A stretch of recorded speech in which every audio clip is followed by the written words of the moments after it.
حضرت ابراہیم کی قربانی بھی قرآن نے بیان کی. بات کہاں سے شروع ہوئی؟ جناب ابراہیم نے دعا مانگی، ربی حب لی من الصالحین، اے اللہ مجھے صالح بیٹا عطا فرما.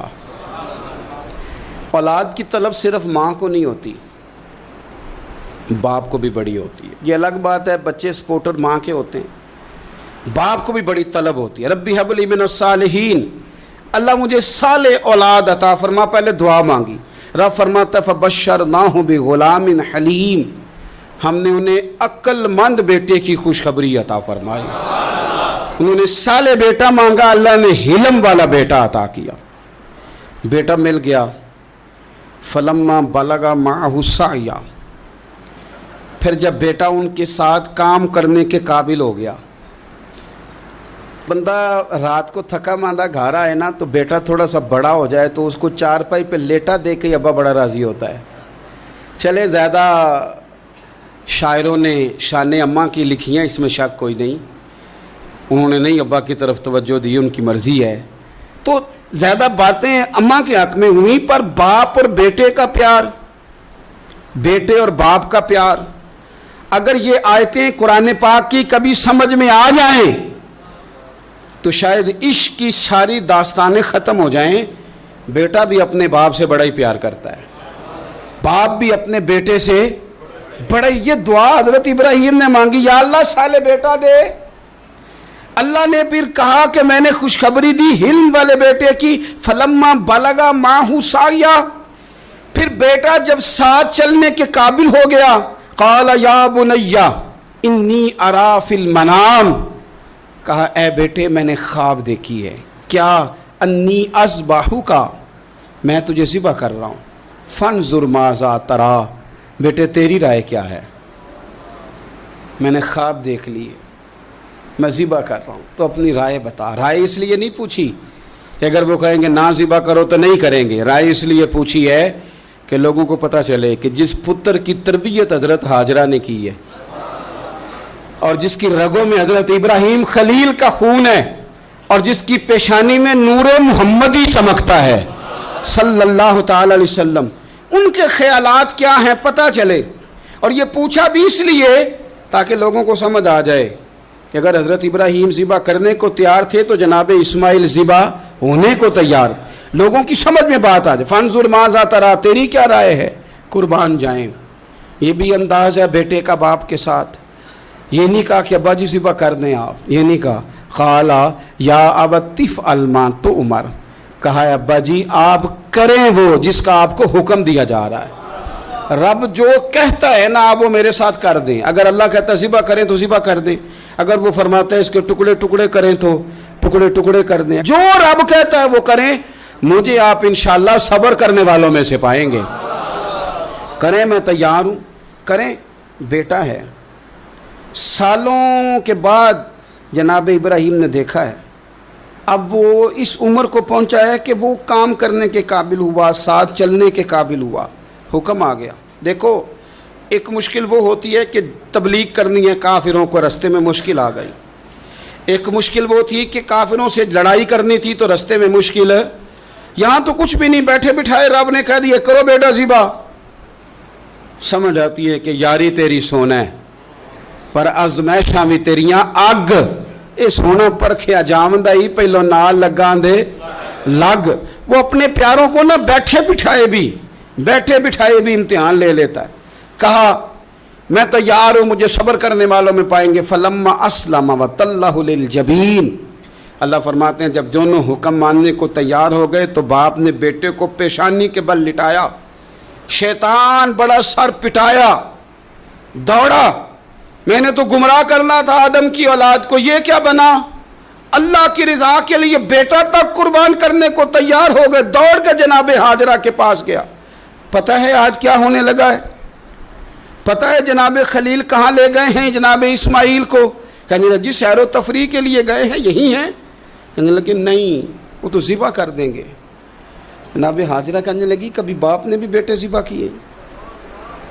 کہا ان کا گمان ہے کہ رب کا حکم آیا ہے. فرمانے لگی تم مردود شیطان ہے، اللہ کے نبی کا گمان نہیں ہوتا، رب کے نبی کو وحی آیا کرتی ہے. دوڑ جائے ادھر سے. اگر میرے مالک نے میری گود کا پالا مانگا ہے تو ایک اسماعیل ہے، کاش میری گود میں ہزاروں ہوتے، میں ایک ایک کر کے سارے اپنے رب کے نام پہ قربان کر دے۔ دوڑ کے آیا جناب اسماعیل علیہ السلام، پتہ ہے آپ کے والد کہاں لے جا رہے ہیں؟ فرمایا یہیں سیر کے لیے۔ کہنے لگے نہیں، ان کو تو خواب آئی ہے، رب کا حکم آیا ہے، وہ تو ذبح کر دیں گے۔ تو فرمایا ٹھیک ہے، میرے والد ذبح کریں گے تو میں ذبح ہو جاؤں گا، آپ نے میری بات کو سمجھنا ہے۔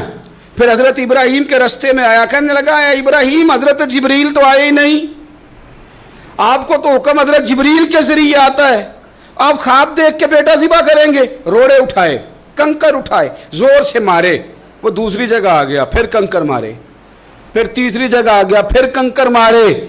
کیا دنیا میں یہ بھی انداز بھی ہے کہ روڑے مارے تو عبادت کا ثواب ملے؟ آپ میری بات کو سمجھنا یار، روڑے مارو، روڑے کون مارے؟ حاجی صاحب مارے، ایک دفعہ مارے، کہا نہیں 3 دفعہ مارو، 3 دن مارو، آؤ روڑے مارو۔ یا اللہ، روڑے مارنا بھی عبادت ہے؟ پتھر مارے، کنکر مارے، فرمایا مارو نا، تمہیں پتہ نہیں نا کہ وہ ذائقہ کتنا ہے جب میرے خلیل نے میری خاطر روڑے مارے تھے، میری خاطر روڑے مارنا بھی عبادت قرار دے دیا۔ صحابہ نے پوچھا یا رسول اللہ، یہ جو ہم کنکر مارتے ہیں جمرات کو، اس کا بھی ثواب ہے؟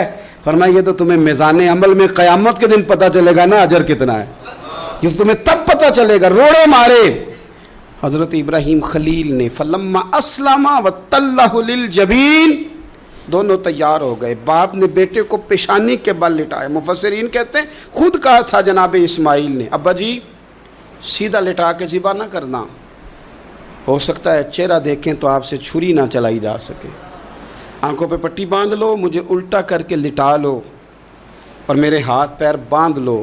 بیٹے وہ کیوں؟ کہا آپ والد ہی نہیں، پیغمبر بھی، پیغمبر بھی جد الانبیاء، ابو الانبیاء ابراہیم خلیل۔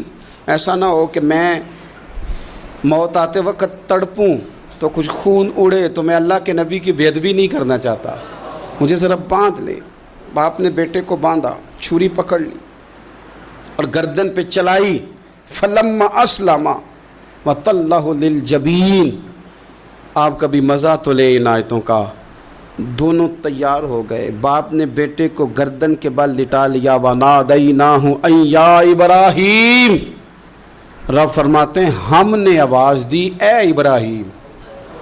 آپ کبھی دیکھیں کوئی بندہ کام کر رہا ہو تو پیچھے سے کوئی دیکھنے والا آواز، او ٹھہرنا ٹھہرنا ٹھہرنا، ذرا مزہ لے، وَنَادَيْنَاهُ أَن يَا إِبْرَاهِيمُ، اللہ فرماتے ہیں ہم نے آواز دی اے ابراہیم، قد صدقت الرؤیا، آپ نے تو خواب سچ کر دکھایا ہے، اے ابراہیم آپ نے تو خواب سچ کر دکھایا، اِنَّ كَذَلِكَ نَجْزِي الْمُحْسِنِينَ، ہم اسی طرح نیکوں کو بدلہ دیتے ہیں، اِنَّ هَذَا لَهُوَ الْبَلَاءُ الْمُبِينُ، بے شک یہ بڑی آزمائش تھی، بے شک یہ کھلی آزمائش تھی۔ میں نے کہا تھا قرآن کی آیتوں کا بھی مزہ لیا کریں، یہ کھلی آزمائش تھی۔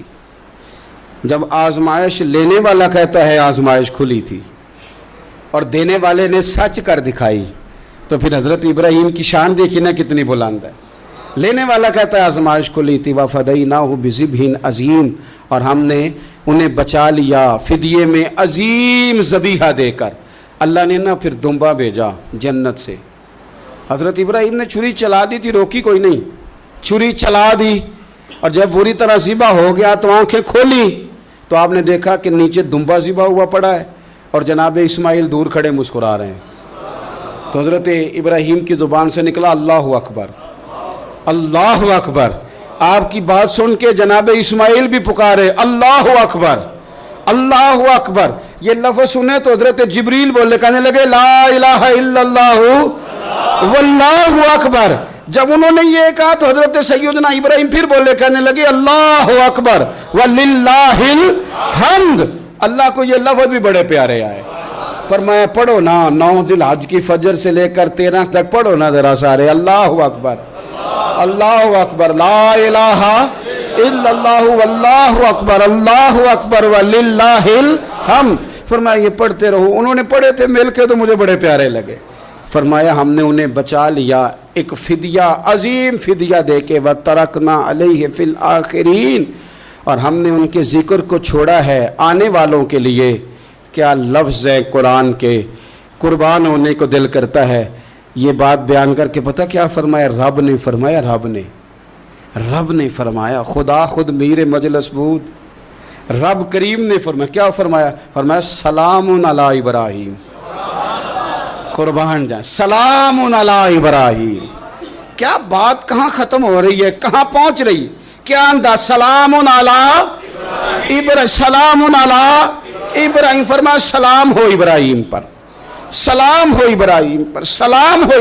حضور فرمانے لگے غلاموں یاد رکھنا قربانی حضرت ابراہیم کا طریقہ ہے.